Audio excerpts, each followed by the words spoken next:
Halo semuanya, selamat datang kembali ya. Jadi di video kali ini saya akan update lagi untuk Bitcoin dan beberapa altcoin lainnya. Nah, saya akan mulai dulu dari chart weekly, karena saya akan coba melakukan top-down analysis ya. Jadi saya akan gambar dulu support dan resistance yang krusial. Jadi support yang krusial ada di sekitar 20.000. Kemudian saat ini kita juga sedang ada di support weekly-nya. Kemudian support yang paling dalam lagi ada di sekitar 12.000. Nah, sekarang saya akan coba gambarkan area resisten yang krusial. Resistennya pasti ada di sini ya, sekitaran 58 sampai 60.000. Kemudian ada di sekitar sini juga. Nah, jadi kita sudah dapat beberapa support resisten yang menurut saya bakal cukup krusial untuk kedepannya. Nah, sekarang saya akan coba lihat di time frame daily. Kita bisa perhatikan saat ini Bitcoin sedang berada dalam range sideways. Kalau saya coba gambarkan, range sideways-nya ada di sini. Nah, untuk range sideways-nya saya ganti jadi warna hijau ya, supaya lebih jelas. Jadi, biasanya ketika harga berada dalam sideways ini, strateginya kita bisa buy di area support dan sell di area resistance.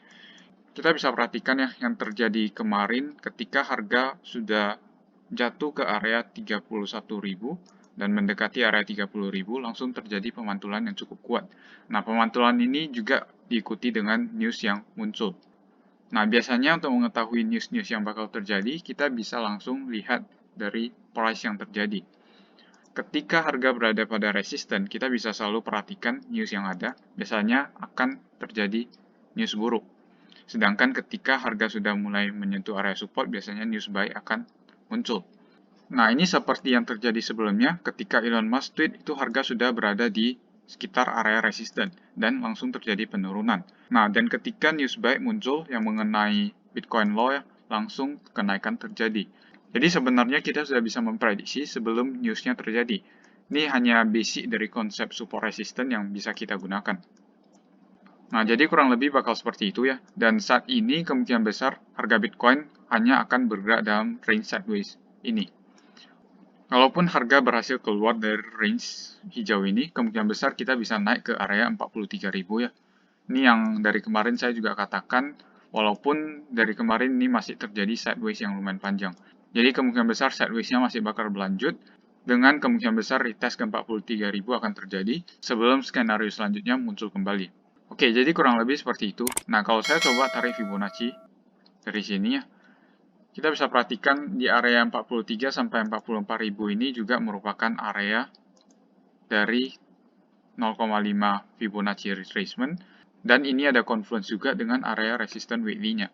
Jadi untuk saat ini saya tetap mengekspektasikan adanya kenaikan ke sana selama harga 30.000 itu tidak di-break. Karena ketika harga 30.000 itu di-break, skenario-nya bisa lebih bearish dan kita berpotensi untuk turun ke area yang lebih rendah.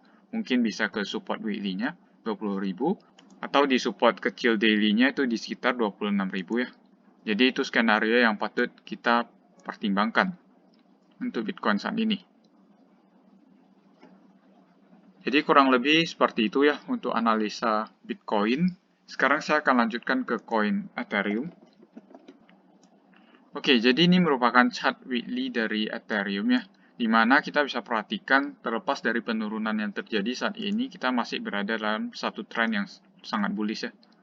Dan walaupun kemarin kita sudah sempat retest ke area golden ratio-nya di 1700, kalau kedepannya Bitcoin berhasil turun di bawah 30.000, kemungkinan besar support ini bisa di-retest kembali, kemudian baru membentuk pola dari double bottom.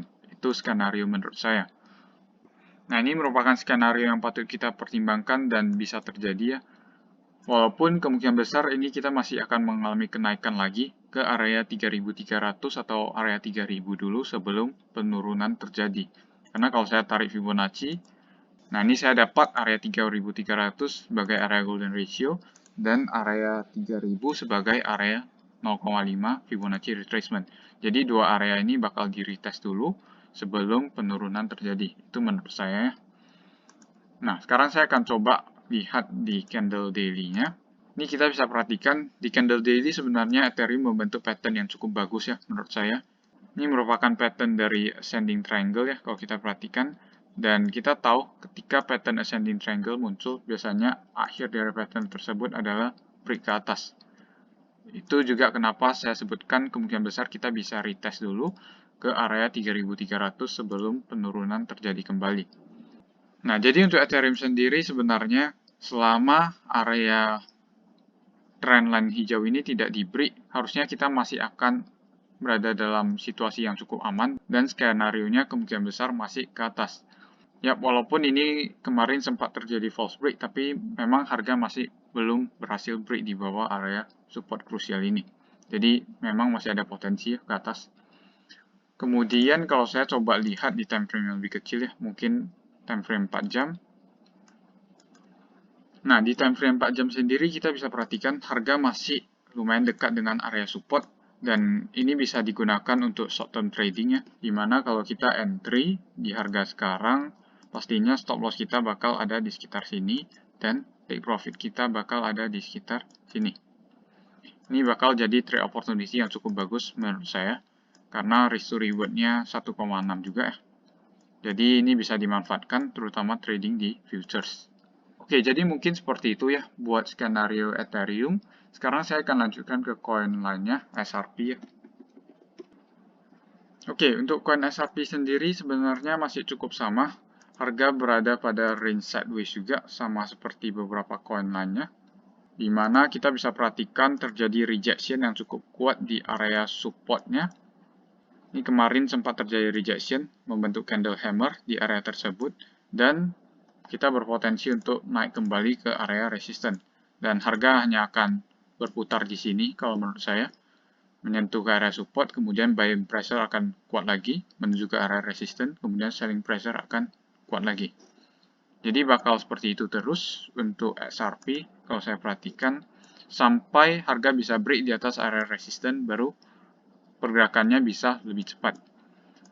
Nah, ini juga mirip seperti skenario kemarin ya, di mana saya katakan ini ada bullish pennant yang cukup besar, dan biasanya ending dari bullish pennant ini pasti kenaikan.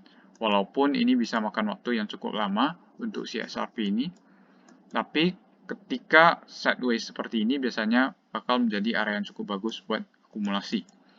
Nah, kalau skenario seperti ini biasanya kita bisa gunakan trading opportunity buy di area support dan sell di area yang lebih tinggi ya, terutama yang untuk invest jangka panjang. Ini kemungkinan besar pasti bisa break di atas area trendline dalam jangka waktu medium ya, mungkin 2-3 bulan ke depan, dan itu yang bisa kita manfaatkan. Jadi kurang lebih mungkin seperti itu ya buat skenario XRP. Untuk trading opportunity-nya untuk jangka pendek mungkin saya bisa lihat di time frame 4 jam. Nah, di time frame 4 jam sendiri, kalau mau manfaatin untuk trading jangka pendek, ini kita masih ada satu trendline di sekitar area 0,35, dan harusnya ini bakal dicapai. Kemudian trendline berikutnya saya bisa gambarkan yang ada di sini. Yap, kita sedang berada di area support saat ini, di mana biasanya ketika kita retest satu trendline, kenaikan akan terjadi ke area resistance berikutnya. Itu biasanya akan terjadi ya secara teknikal. Dan kalau kita mau manfaatin masuk di area sini, stop loss kita pasti ada di sekitar sini, dan TP kita bisa di area resistance berikutnya. Itu bisa jadi trading plan yang cukup bagus, risk to reward 1,4. Oke, jadi trading plan seperti ini biasanya bisa dimanfaatkan di futures market. Oke, jadi kurang lebih seperti itu saja untuk analisis kali ini. Buat teman-teman yang mau join di channel Telegram saya, bisa langsung join ya, melalui deskripsi di bawah video ini. Dan sekian saja untuk video kali ini. Terima kasih sudah menonton, sampai jumpa di video berikutnya.